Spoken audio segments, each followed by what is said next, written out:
Rust is definitely not an easy game. It has a lot of complex mechanics, hidden features and some crazy secrets, and knowing some of these tricks can take your gameplay to the next level. That's why I'm gonna give you 20 essential Rust tips and tricks to improve your game. We'll cover tips for building and PvP, how to get 100% protection against headshots, how to avoid any animal, secret red spots and much more. If you do find this video useful, be sure to hit that like button below and subscribe to the channel, it helps me a lot. So with that said, let's start with tip number 1. I love the rain in Rust, especially when lightning and storm show up. However, when it rains, you can barely hear anything, you can't even hear your own footsteps. But you can easily fix that. Just go to settings, then to audio, and go over the speaker config. Change it to mono, and then change it back to whatever it was. This will disable all ambient sounds in the game, including the rain sound, which will give you a huge advantage over other players. Have you ever tried to sneak up on someone when this happens? A bear comes out of nowhere and starts biting you. I'm gonna show you how to scare off any animal with just a jump. The animals in Rust are a bit strange, so if you want to de-aggro them, you will need to jump for a little longer than a normal jump. It doesn't even have to be a big jump, it just has to give you enough air time to scare the animal away. For example, if it's really flat around you, you can even use your teammate's head, and the animal won't attack either of you. And if there is a base near you and an animal chasing you, you can jump into that wall as if it doesn't exist, and the animal will de-aggro.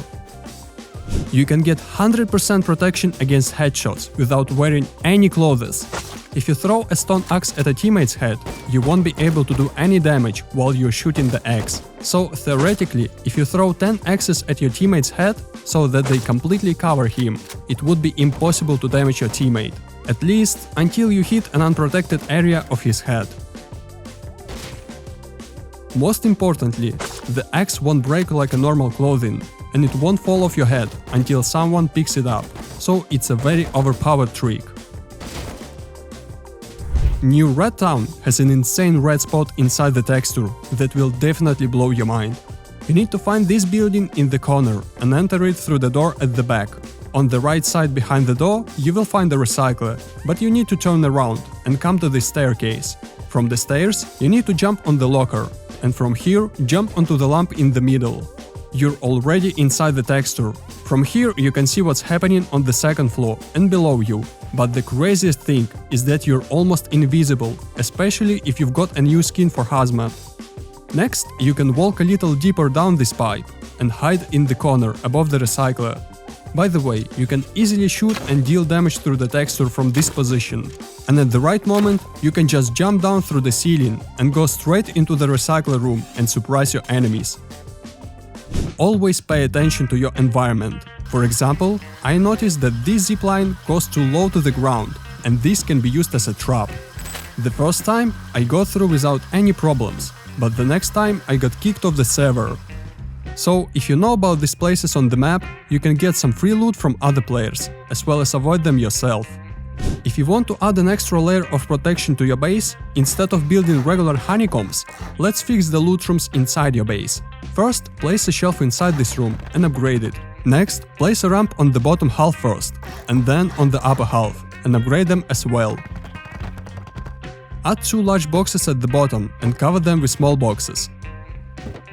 For the top half of the loot room, you'll have to place a twig shelf, followed with 2 campfires to stand on to get some leverage so you can place those boxes. And once you do that, you can place the small boxes at this point. And there you have it, the perfect loot room. Now, if somebody comes to raid your base, as you can see, even if they get rid of the boxes, they won't be able to get inside, because the ramp is blocking the passage. If you were in a hurry and misplaced the TC by not placing it as close to the back walls as possible, and now you can build the shelf because of that, instead of spending a bunch of time to break the TC, you can simply rotate it. In this case, its texture will become smaller, and you can build the shelf as usual.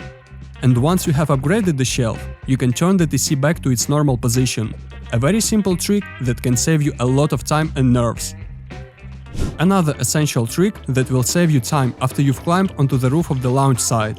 If you go to the building at the back right of the launch site, jump and bump into the wall as I show you, you can go down in a few seconds without taking any fall damage. Next, you can just jump off the roof here.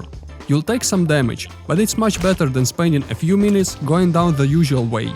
And don't forget that there might be some rats waiting for you along the way. The same trick can be applied on the sphere. As you can see, I have fall damage enabled, and now I'm gonna show you how to get down in just a couple of seconds.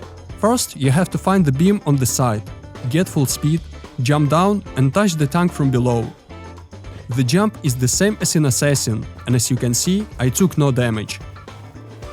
Some of the trees in Rust have physical branch textures that you can use to climb to the top like a ladder. This can help you hide near monuments when there are no bushes nearby and you can't build in this area.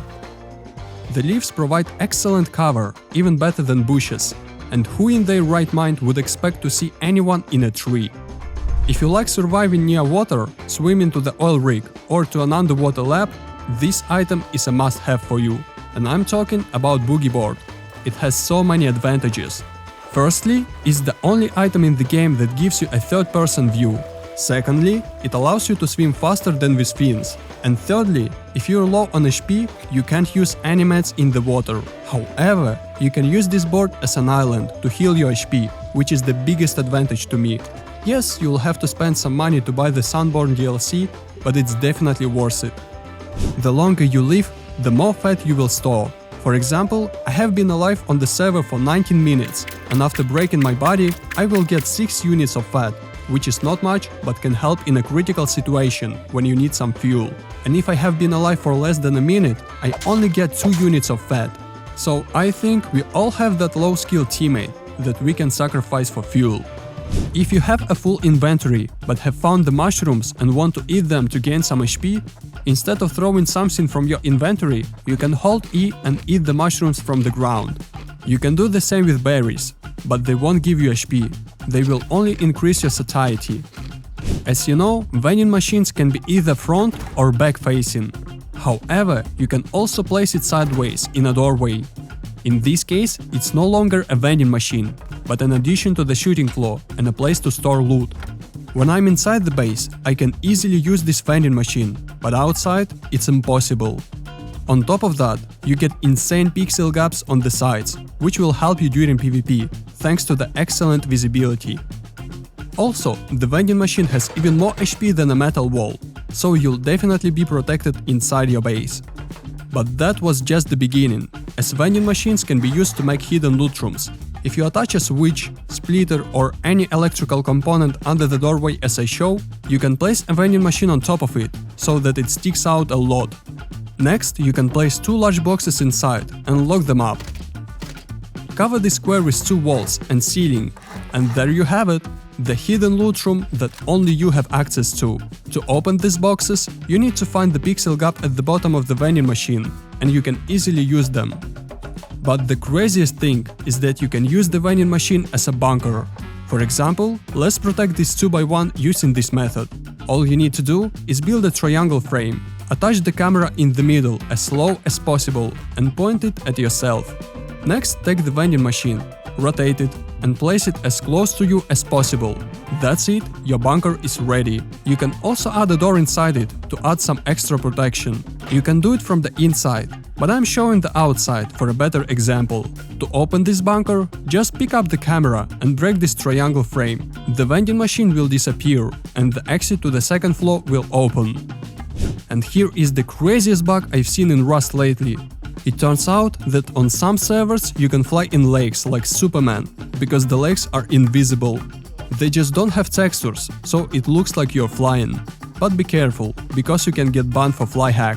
Also, if you don't know, Rust is the kind of game where it's impossible to know all the tips, features and mechanics.